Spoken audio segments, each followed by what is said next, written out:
Ya, Assalamualaikum warahmatullahi wabarakatuh. Selamat malam Bapak Teddy dan juga kawan-kawan semua yang melihat video ini.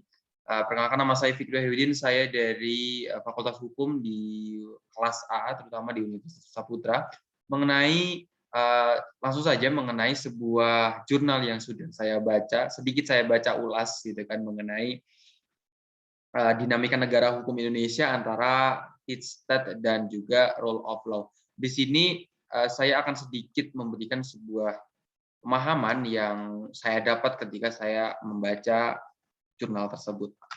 Nah, dan di sini untuk lanjutnya ke kedua atau di template kedua itu kita bisa melihat bahwasannya pada jurnal ini kita berfokus pada dua hal dan kerangka konseptualnya itu terdapat dua. Mengapa? Tersebut adalah pengertian negara hukum dan juga pengertian demokrasi. Teman-teman dan juga yang lain, audiens yang lain memang pasti sudah mengetahui apa arti dari negara hukum dan juga dari demokrasi sendiri.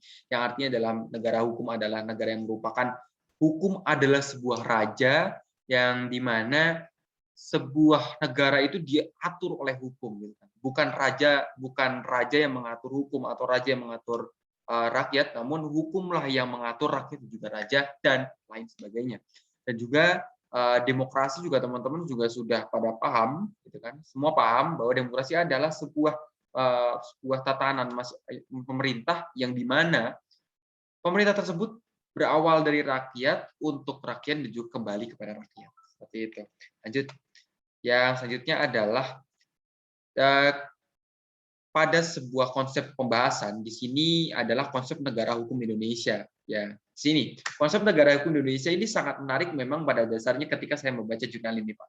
Mengapa? Karena di sini saya menemukan tiga dari pokok dari tipe-tipe negara hukum dalam perspektif Restat ya, terutama seperti itu. Terutama adalah tipe negara hukum liberal, yakni menghendaki agar negara bersatu pasif. Di sini bermaksud bahwasannya negara liberal atau negara hukum liberal itu negara itu bersifat bahwasannya membebaskan sebuah rakyat itu apa yang ia ingin lakukan itu dibebaskan. Itu seperti itu. Yang kedua adalah tipe negara formil. Nah, di sini artinya adalah yakni negara hukum yang mendapat pengesahan dari rakyat. Segala tindakan penguasaan memerlukan bentuk hukum tertentu. Harus berdasarkan undang-undang. Nah, pada yang kedua ini berbalik kebalik dengan liberal. Mengapa? Karena di sini dimaksudkan adalah semua apapun yang pemerintah lakukan dan juga semua apapun yang pemerintah akan rencanakan itu harus persetujuan dengan bentuk hukum. Dan juga semua apapun yang akan diputuskan juga itu harus berdasarkan undang-undang. Bila mana hal itu tidak ada atau salah satu dari beberapa unsur yaitu adalah hukum dan juga undang-undang itu tidak dipenuhi, maka bahwasannya semua akan rubuh atau tidak ada artinya. Yang ketiga adalah tipe negara hukum material. Sini itu yakni pengembangan lebih lanjut dari negara hukum formil. Tindakan dari penguasa harus berdasarkan undang-undang atau harus berlaku atas legalitas. Maka dalam negara hukum material tindakan penguasa demi kepentingan warga.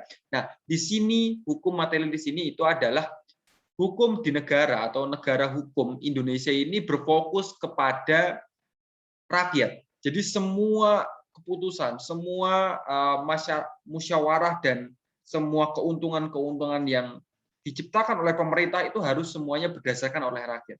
Semua hal yang berkaitan dengan peraturan-peraturan pun harus pro dengan rakyat seperti itu. Selanjutnya adalah rule of law. Nah, di sini berarti adalah suatu doktrin hukum yang mulai muncul pada abad ke-19 bersama dengan kelahiran negeri konstitusi dan demokrasi. Nah, di sini itu perspektif dalam negara hukum rule of law ya.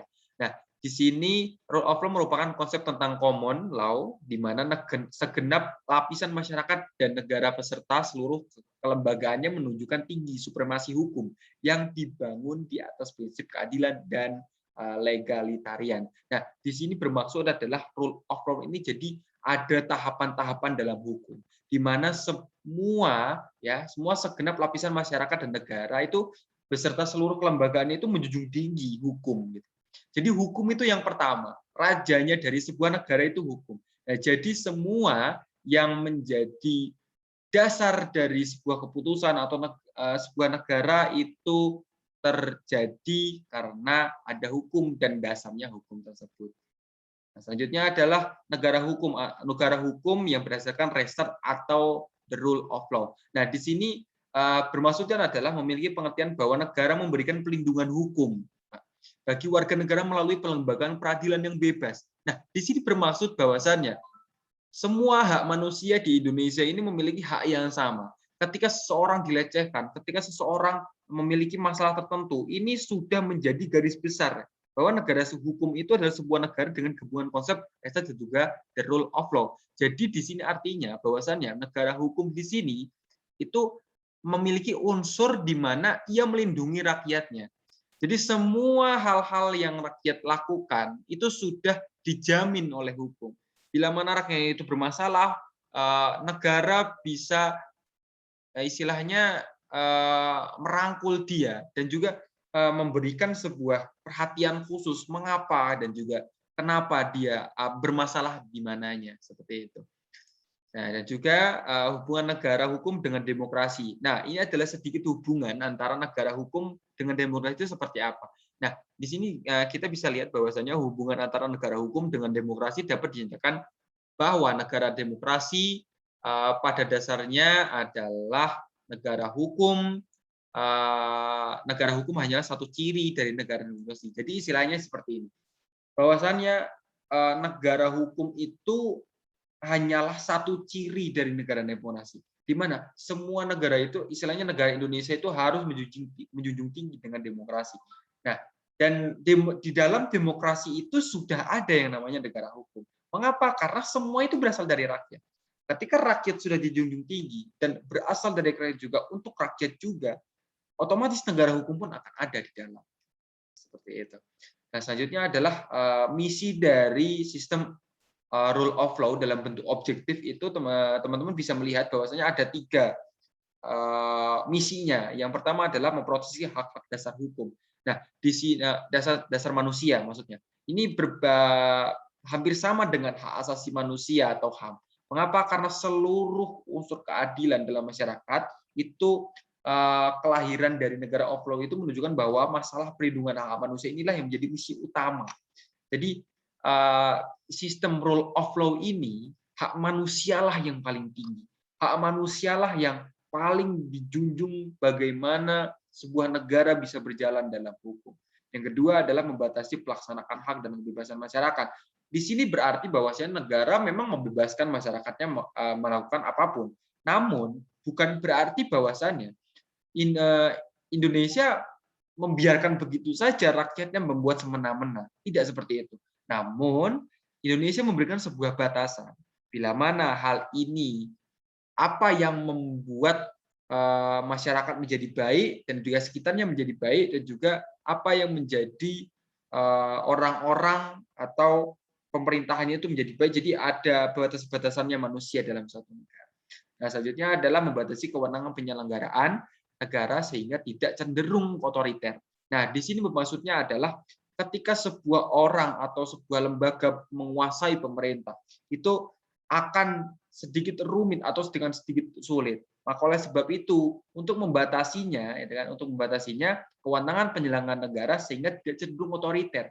Jadi tidak dia terus gitu loh. Jadi tidak terus untuk menang atau untuk kemauannya sendiri harus dituruti, itu tidak. Namun hak masyarakat itu dijunjung tinggi gitu kan. Apa gunanya bila pada dasarnya kalau misalnya sebuah lembaga negara itu menjunjung diri lembaganya, namun sedangkan melanggar hak dasar masyarakat, kan itu memang ada masalah seperti itu. Jadi inti dari misi sistem rule of law di sini adalah memproteksi hak-hak dasar manusia dan semua melindungi masyarakat dan juga membatasi hal-hal yang merugikan masyarakat yang lain.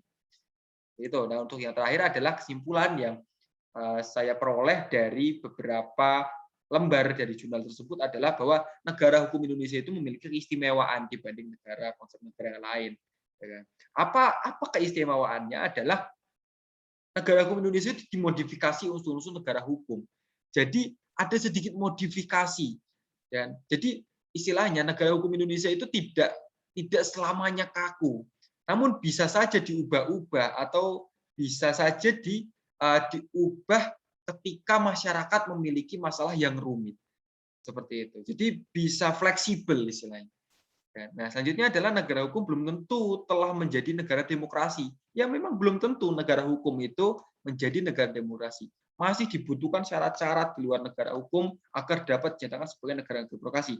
Contohnya adalah negara demokrasi adalah semua keputusan rakyat, keputusan pemerintah, dan juga semua keputusan lembaga yang menguasai pemerintahan itu harus condong sekali kepada pemerintah.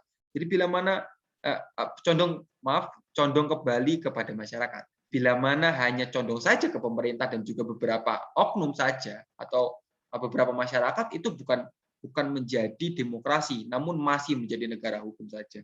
Dan juga kebebasan pendapat itu memang harus dijunjung tinggi. Terus ada pemilihan umum juga dan lain sebagainya, itu harus benar-benar dijamin bahwasannya Indonesia ini bisa menjalankan negara demokrasi seutuhnya.